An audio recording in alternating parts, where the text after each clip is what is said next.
Dear guardians, आपके बराबर phone आ रहे थे तो आज मैंने कहा कि मैं डाल दूं बात।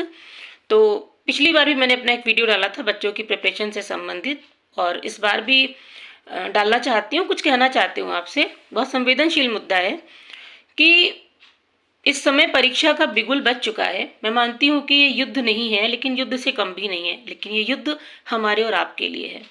बच्चों को बिल्कुल भी एहसास नहीं होना चाहिए कि ये युद्ध है। बस हाँ, एक चुनौती है जिसका सामना करना है। तो हमें ये देखना है कि हम किस तरह से अपने बच्चों के साथ उनके सपोर्टिंग हैंड बन करके खड़े हो सकते हैं। कोई भी बोर्ड हो, चाहे वो सीबीएसई बोर्ड हो, चाहे वो यूपी बोर्ड हो, सभी की परीक्षाएं इस समय बिल्कुल शुरू होने की कगार में है। तो उस समय हमें बच्चों के साथ किन चीज़ों का ध्यान रखना है। सबसे पहली बात तो ये है कि जो हम लोग बहुत शुरू से कहते चले आते हैं बच्चों से, थोड़ा सा ये कहना बंद कर दें कि मतलब तुम मेरे सपने पूरे करोगे बेटा, मेरा सब कुछ मतलब बच्चों को जब ये लगने लगता है कि हम सपने नहीं पूरे कर पा रहे हैं तो उन टूटे हुए सपनों के बोझ वो सह नहीं पाते। कितनी घटनाएं होती हैं कि बच्चे लिख के ये छोड़ देते हैं कि हम आप सॉरी मम्मी, सॉरी पापा, हम आपके सपने नहीं पूरे कर पाए। कौन से सपने यार, बच्चे अपने सपने जिए। ठीक है ना, हमारे अपने सपने हैं, बच्चों के अपने सपने हैं। ठीक है, हम नहीं बन पाए डॉक्टर, अब बच्चा जो बनना चाहता है, बच्चा सिंगर बनना चाहता है, बनने दो उसको। दूसरी चीज क्या है कि हम खुद भी तो घर में परीक्षा का माहौल क्रिएट करें। बगल वाले कमरे में बैठ करके 20 तरह के डिस्कशन चालू हैं और हम उम्मीद करते हैं कि बच्चा पढ़ाई कर रहा है। और दूसरी बात होती है कहते हैं कि एक मोशन बना देना, एक माहौल बना देना। तो परीक्षा का माहौल बना दीजिए घर पे, जिसमें कि बस 15-20 दिन की बात है। तो थोड़ा सा माहौल भी बनना चाहिए, बच्चे को भी लगना चाहिए कि हमारे पेरेंट्स हमारे लिए सीरियस हैं। तीसरी महत्वपूर्ण बात यह है कि लेट नाइट स्टडी ठीक है, बहुत अच्छी होती है, मैं खुद भी लेट नाइट स्टडी ही करती थी, मगर इस समय लेट नाइट स्टडी के नाम पे थोड़ा सा ये ध्यान रखना बहुत ज़रूरी है कि कहीं बच्चा किसी ऑनलाइन गेम में तो नहीं बिजी है, कहीं बच्चा किसी ऑनलाइन चैटिंग में तो नहीं बिजी है, किसी और चीज़ में तो नहीं बिजी है। तो आपको थोड़ा सा सुपरवाइज करना पड़ेगा। आप वर्किंग है, नॉन वर्किंग है, मदर हैं, जो भी है, जिस किसी को भी देखना पड़ेगा। बच्चा जग रहा है, जगिए उसके साथ में। तो ये इतना तो संघर्ष फिर करना ही पड़ेगा। तीसरी बात जिसका ध्यान सभी लोग रखते हैं, हम भी रखते हैं, आप भी रखते हैं, बच्चे को बराबर ये बताना है कि ये रिजल्ट आखिरी रिजल्ट नहीं है, लेकिन फिर भी तुमको सिर्फ अपने कर्म पे ध्यान देना है। पहले मैं नहीं समझती थी, लेकिन जब कालांतर में धीरे धीरे समय बीता और मुझ में भी मेच्योरिटी आती गई तो मैंने जो गीता का श्लोक है कर्मण्येवाधिकारस्ते मा फलेषु कदाचन, उसका अर्थ समझा। वाकई में बच्चे को भी समझाइए कि इसका मतलब क्या है। फिर थोड़ा सा अगर हम आगे बढ़े, चीज़ों को लेकर के समझें और जानें, तो हम कितनी बार कितनी निगेटिव बातें बच्चों से बोलते हैं। हम बच्चों को उससे की तुलना अपने से करते हैं। हमारी तो कॉलर बोन दिखने लग गई थी, हम तो सूख गए थे परीक्षा के समय। अरे कम ऑन यार, ये आज की जनरेशन है, पीढ़ी दर पीढ़ी चेंजेस आते रहते हैं। जरूरी नहीं है कि जैसा प्रेशर हमने फील किया हो वही प्रेशर ये बच्चे भी फील करें। तो अगर वो नहीं जाहिर कर रहे हैं तो प्रेशर नहीं फील कर रहे हैं, गलत बात है। आपको पता है ये बच्चे अपने अंदर चलने वाले किसी भी झंझावात का पता चलने ही नहीं देते हैं। उनके अंदर जाने क्या क्या चलता रहता है। हंसते खिलखिलाते बच्चे होते हैं, थोड़ी देर बाद अचानक से मायूस हो जाते हैं। तो इसलिए आप अपने से कंपेयर मत कीजिए कि आपकी कॉलर बोन दिखती थी, आप दुबले हो गए थे परीक्षा के समय। नहीं है बच्चे, कोई बात नहीं, मगर इसका ये मतलब नहीं है कि वो सीरियस नहीं है। जानबूझ करके उनको धक्का मत दीजिए डिप्रेशन की ओर या परीक्षा के भय की ओर। फिर अहम बात, सबसे जरूरी बात यह है कि क्योंकि बच्चा रिलैक्स रह करके जितना अच्छे से पढ़ पाएगा उतना टेंशन लेके नहीं पढ़ेगा, और उसको परीक्षा का प्रेशर देना है, टेंशन नहीं देना है। तो अपने से कंपेयर मत कीजिए, हमारा और आपका जमाना अलग था। फिर उसको जब ये लगेगा कि हर वक्त हर समय आप उसके साथ हैं, तो वो चीजें भी शेयर करेगा। वो किस समय किस जगह अपने आप को कम महसूस कर रहा है ये भी आपको बताएगा। मेरे साथ कई केसेस हुए, मुझे ध्यान था दिसंबर का महीना था, आज के 10-12 साल पहले, और बच्चा जो था ब्रिलियंट बच्चा, टॉपर बच्चा, अचानक से वो बिल्कुल डिप्रेशन में चला गया। उसके हाथ पैर कांपने लगते थे और बिल्कुल हाथ उसके कांपते थे, लिख नहीं पा रहा था। उसके साथ मैंने घंटों गुजारे हैं। घंटों गुजारने के बाद ईश्वर की दया से कि बच्चा बहुत अच्छे नंबर लाया बाद में, तो ये मुझे अपने जीवन की एक बहुत बड़ी उपलब्धि लगती है। मैं सबको बताती नहीं, बट मुझे अच्छा लगता है जब उसकी मदर ने आकर के बताया कि उसने इतने अच्छे नंबर पाए। तो उसके साथ जो चीज़ें मैंने की, उसकी मदर आपको मैंने जो बताया करने के लिए, वो चीज़ें मैं आपको भी बताऊंगी। सबसे पहले तो आपको, अगर बच्चा अपनी पढ़ाई के प्रति सीरियस नहीं है तो ठीक है, जैसे जैसे पढ़ेगा तो भी आपको उसको देखना है। और बच्चा अगर बहुत सीरियस है अपनी पढ़ाई को लेकर के, तो भी कुछ चीजें हैं उसके अंदर जो आपको देखनी है, समझनी है। ये बच्चे बहुत जल्दी तनाव पकड़ लेते हैं।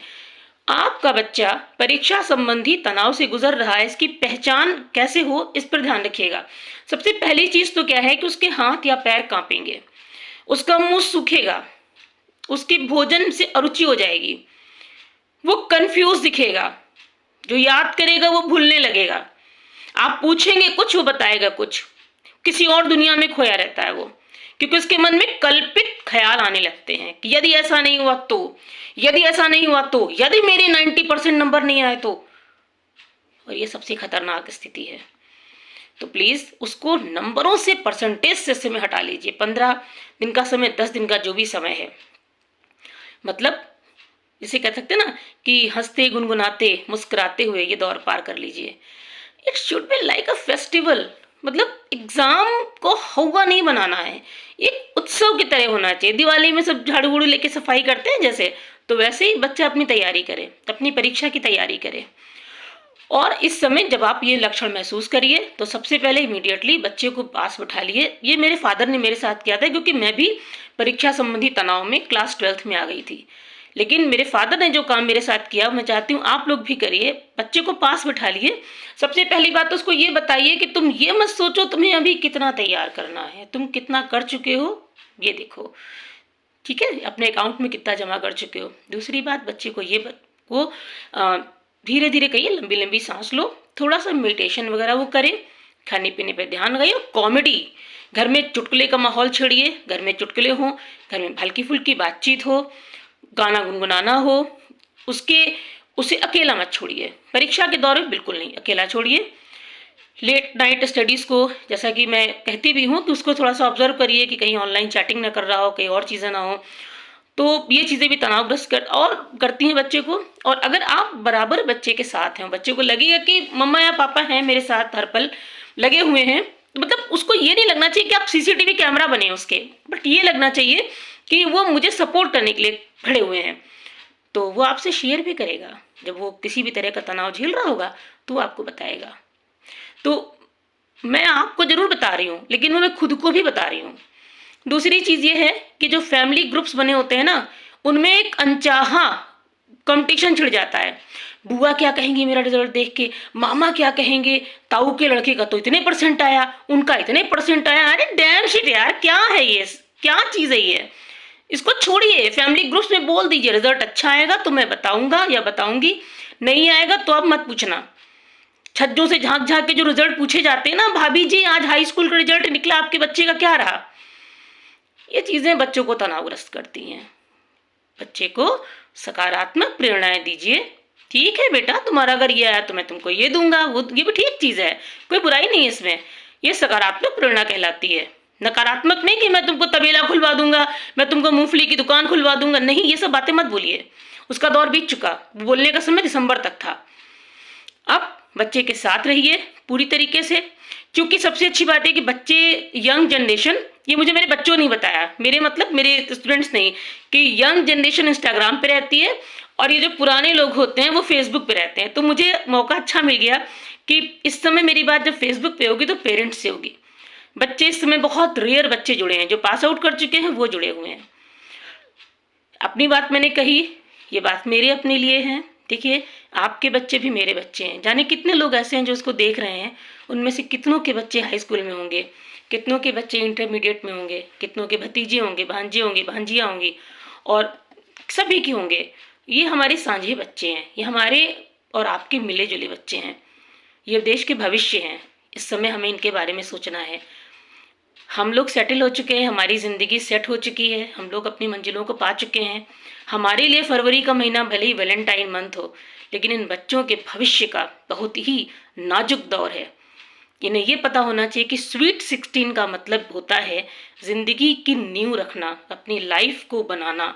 ये स्वीट 16 तभी स्वीट कहलाएगी जब वो अपनी ज़िंदगी की इस दौड़ में दौड़ पाएंगे, और दौड़ने के लिए उन्हें एनर्जी तो हम ही देंगे ना। तो कृपया इस बात का प्लीज़ ध्यान रखिएगा कि हम लोग अपने बच्चों को सिर्फ प्रेशर दें, सिर्फ हौले हौले आगे बढ़ाएं। जितना भी समय बचा हुआ है बच्चों को बताएं बार बार।